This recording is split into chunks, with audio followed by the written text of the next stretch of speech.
Hello friends, welcome to Gyanvani classes changing the path of learning. मेरे में Pandey friends. हाँ friends, इसके पहले वाले वीडियो में हम लोग देखे थे क्वेश्चन नंबर 4 तक देखे थे एक्सरसाइज 3.2 का। अब इस वीडियो में हम लोग क्वेश्चन नंबर 5 को देखते हैं फ्रेंड्स। यहाँ पर क्वेश्चन दे रहा है कि क्या यह समबाहुभुज संभव है जिनके प्रत्येक बाह्य कोण की माप 22 डिग्री हो। अगर प्रत्येक बाह्य कोण 22 डिग्री का हो तो क्या यह समबाहुभुज हो सकता है फ्रेंड्स, ये क्वेश्चन पूछ रहा है।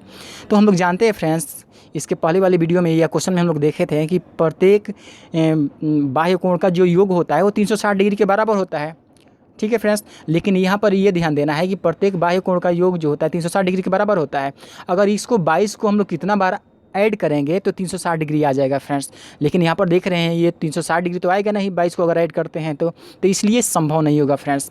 ठीक है, अगर 22 को हम लोग मान लो कि 5 बार या 6 बार जितना बार ऐड करना है, अगर ऐड करते जाते हैं करस्पॉन्डिंग, अगर 360 डिग्री आ जाता है तब तो ये समबाहुभुज हो सकता है, अदरवाइज ये समबाहुभुज नहीं होगा फ्रेंड्स। तो यहाँ पर तो देख रहे हैं कि 360 डिग्री आएगा नहीं 22 को अगर ऐड करते हैं तो इसलिए क्या होगा, ये समबाहुभुज नहीं हो पाएगा फ्रेंड्स। यानी ये समबाहुभुज नहीं हो पाएगा, जैसा कि देखो यहाँ पर दिया गया है नहीं, क्योंकि 22 से जो है 360 डिग्री विभाजन नहीं हो पा रहा है, इसलिए समबाहुभुज नहीं हो पाएगा फ्रेंड्स।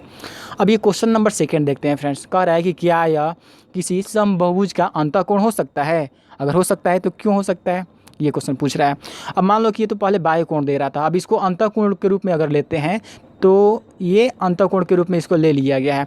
अब हम लोग जानते हैं फ्रेंड्स कि त्रिभुज के 3 कोण होते हैं, ठीक है, और तीनों कोणों का योग जो होता है 180 डिग्री के बराबर होता है। अब इसको अगर अंतःकोण के रूप में लेते हैं तो मान लो कि ये 22 डिग्री दिया गया है, अगर 22 डिग्री को 3 बार ऐड करते हैं तो 22 दूना 44 और 22 तीन 66 डिग्री ही आ रहा है फ्रेंड्स। तो यहाँ पर तो 180 डिग्री के बराबर नहीं आ रहा है, तो अगर अंतःकोण के रूप में अगर 22 डिग्री को लेते हैं तब भी ये संभव नहीं है। ठीक है फ्रेंड्स, तो ये भी क्या हो जाएगा, ये समबाहुभुज नहीं हो पाएगा फ्रेंड्स। अगर अंतःकोण के रूप में लेते हैं तभी ये समबाहुभुज नहीं हो पाएगा फ्रेंड्स। ठीक है, अब यहाँ पर क्वेश्चन नंबर 6 देखते हैं फ्रेंड्स।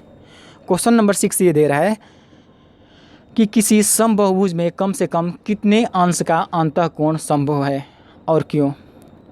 तो कम से कम वाले समबाहुभुज में त्रिभुज आता है फ्रेंड्स, ध्यान में रखना। कम से कम वाले अगर बहुभुज पूछेगा तो त्रिभुज आता है, लेकिन यहाँ पर समबाहुभुज पूछ रहा है फ्रेंड्स, तो इसलिए समबाहु त्रिभुज आ जाएगा।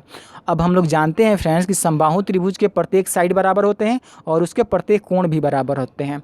ठीक है, तो उसके प्रत्येक कोण को मान लेते हैं कि हम लोग x डिग्री है। हम लोग त्रिभुज के प्रत्येक कोण को मान लेते हैं कि x डिग्री है। अब ये भी जानते हैं कि त्रिभुज के प्रत्येक कोणों का योग जो होता है वो 180 डिग्री के बराबर होता है, तो वहीं दिखाया गया है फ्रेंड्स। हम लोग त्रिभुज के प्रत्येक कोणों का योग क्या माने हैं, 180 डिग्री, और यहाँ पर प्रत्येक कोण जो है x डिग्री का हम लोग मान चुके हैं। तो देखो यहाँ पर पहला कोण x डिग्री, दूसरा कोण भी x डिग्री, तीसरा कोण भी x डिग्री यहाँ पर आ गया, और तीनों कोणों का जो योग है 180 डिग्री दिया गया है फ्रेंड्स। तो 3x बराबर 180 डिग्री हो गया, तो x बराबर कितना हो जाएगा, 180 में 3 से डिवाइड कर देंगे तो 60 डिग्री आ जाएगा फ्रेंड्स। तो इस प्रकार हम लोग निकाल सकते हैं फ्रेंड्स। यानी कभी भी समबाहु त्रिभुज के जो मिनिमम कोण होंगे वो 60 डिग्री के होने चाहिए फ्रेंड्स। ठीक है, तभी हम लोग कह सकते हैं कि वो समबाहुभुज है।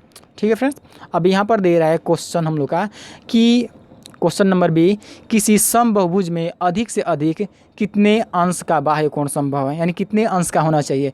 तो हम लोग जानते हैं फ्रेंड्स कि कभी भी अंतःकोण और बाह्य कोणों का जो योग होता है 180 डिग्री होता है फ्रेंड्स। तो अगर हम लोग का बाह्य कोण निकालना होगा तो 180 डिग्री में से अंतःकोण घटा देंगे तो हम लोग का निकल जाएगा। तो वहीं यहाँ पर फॉर्मूला अप्लाई किया गया फ्रेंड्स। ये हम लोग क्या हो जाएगा, 180 डिग्री में से जब हम लोग अंतःकोण को घटा देते हैं तो ये बाह्य कोण का निकल जाता है फ्रेंड्स।